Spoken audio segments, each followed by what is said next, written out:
So, with the release of the 3.0 production schedule report came the goals for 3.1 and 3.2. Now, obviously, these have changed due to the 3.1 changing as well. In this video, I will take a look at the goals just for 3.1, what we can expect and how this will change the game. It's broken into sections like in the post. So, first up is the Persistent Universe content. Now, first to be added is the modular space stations, and this is the truck stop, which is the bigger, better version of Port Olisar. It features terminals, like places to buy and sell your cargo and your goods, plus stores to purchase personal items. We have seen some cool exterior shots of this, plus a concept and some workings of the interior, looking very nice. Next up is ARPCORE, which is a planet within the Stanton system, and its main landing location, Area 18, which is the current landing location that we get to explore and play with. I do expect it to be much further fleshed out from what it is now. New shops with the ability to buy and sell. Selling goods will most likely come from be carried out at the TDD, which is the Trade and Development Division,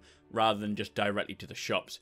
But either way, the inclusion of ARPCORE means that we will have 2 planets to land upon and travel between, depending on whether Crusader is landable in 3.0. Now, next up is some FPS and space gameplay. Now, the first one is the female player locomotion, which looks as though the female avatar will be added. Same for the AI, so there's likely going to be NPCs running around planet-side locations, or maybe just in space stations. It will look a lot more realistic if that's the case. They're adding shouldered weapons like the Scourge, which is the ground-to-ship weapon used to take out the ships so that, you know, infantry aren't just sitting ducks. It mentions throwable weapons as well, which could mean anything, really. It could mean maybe throwable knives, for example, or potentially more types of grenades. We'll have to wait and see. It mentions fists as well, so this, I assume, would just mean unarmed melee. And to what depth, I don't know. It's most likely just going to be a single sort of straight punch and a hook or whatever for the first iteration. Nothing too in-depth. It's also written down knife without any specifications. I'm assuming this is more for melee combat, most likely a weapon used to help with the next feature, which is takedowns. And takedowns will be from the front, the side, or the rear. Like what we saw in the Homestead demo, this is the ability to stealthily take people out from either angle. And the final one for FPS gameplay is knockdowns and knockbacks. So it appears they're adding a simple yet quite robust hand-to-hand combat system, and they're breaking it into specific areas to help develop it better and quicker, make it more efficient. Now, next up is the core tech and systems. The first one is fuel, which they have in brackets item 2.0. Now, we know that for 3.1, fuel and refuel was added. This could just further develop the fuel system, potentially the gathering and refining of fuel, making use of the Starfarer a bit more, but it could be more to do with the fuel being pumped around your ship, perhaps. They're adding a criminality system, which I guess could refer to the reputation system to a degree, but it's likely that they'll be adding law enforcement and establishing a set of laws for the Stanton system. Room system V2, physical decompression is coming in. This is for room atmosphere, so when a room decompresses, if there's a breach, then it'll suck items and players from that room out of the breach itself, unless like a security window shutter comes down. Great for space stations and ships. It'll feel a lot more robust. So item 2.0, elevators and airlocks. Now, for elevators, with it referring to item 2.0, it could mean that there are going to be components for these elevators, like we have on ships, which allow elevators to be disabled and changed, whatnot. And same for the airlocks, really. But I think, like the room system, this will physically cycle. The airlocks will physically cycle through the states, like decompressing, instead of just pretending to, which is what it currently does. Now, the next one is quite interesting. It is item degradation, failure, and luck. Degradation is self-explanatory. It's the weapons over time get old and wear and dirt appears. Failure means that they just stop working and break. And luck, I can only assume, will refer to maybe weapons misfiring. So you kind of shit out of luck if a weapon works or doesn't work, and potentially maintaining your weapons keeps them going longer. We'll have to wait and see for that.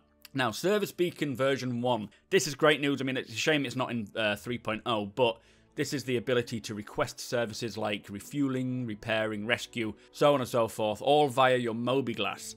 It is great to just bring more jobs to the verse for players and AI, but also it opens up more gameplay like setting traps and piracy and so forth, so that's going to add a lot more functionality. Parties and org, the group entity component. This is very important when trying to play with friends or orgs. Anything that makes grouping up with friends and getting into a game together is just great news, obviously. Game persistence. This saves the state, condition, and location of everything in the verse, so be it ships, weapons, items, anything. If you drop something on a planet, you go away, it should still persist when you go back there. Spectrum integration in-game is also coming. This is, I'm hoping they're going to be adding VoIP and text channels to assist in the sort of parties and org system. That will be great. Repair and restock system. Now, whether this brings the ability to repair items and ships physically yourself or just further iterates on the current Cryastro station repairs, I'm not sure. We'll have to wait and see to what level of, detail they're going to with 3.1, but eventually we will be able to fix them ourselves. Elevators version 2 now. This, I assume, is that they'll make elevators physically move within a space station or whatever. Well, again, I'm not 100% sure on what that could be referring to. But then also object container streaming, core engine support. Object container is very important, so that's very good news that that's getting a bit more robust. Now, the ships that will be coming for 3.1 will be the Misk Razor, the updated RSI Aurora, the Anvil Terrapin, the Misk Hull C, the Drake Cutlass Red and Blue, and the Vanguard Harbinger. All very cool ships. I'm surprised the Aurora's coming so late. I would have thought that would be for 3.0, but so be it. Hull C will open a lot of jobs for carrying cargo. The Anvil Terrapin will be good for snooping on people and getting information. And then the Cutlass Red and Blue, obviously they open their own gameplay a lot further. Anyway, these are just the goals. What's the IG are hoping to include in 3.1? Potentially some features may fall short while others may come early. We don't know. It's all iterative, and we've seen the prospect and mining coming early. Hopefully, anyway. So, yeah, things could change, but that's the expected goals for 3.1. Let me know what you're interested in. Let me know what you're excited for. Be sure to subscribe and comment on any video throughout the month of April to stand a chance of winning a Starter Disc and Starter Package. Hit that like button. Follow me on Twitter, Twitch, and Instagram, and I shall see you next time.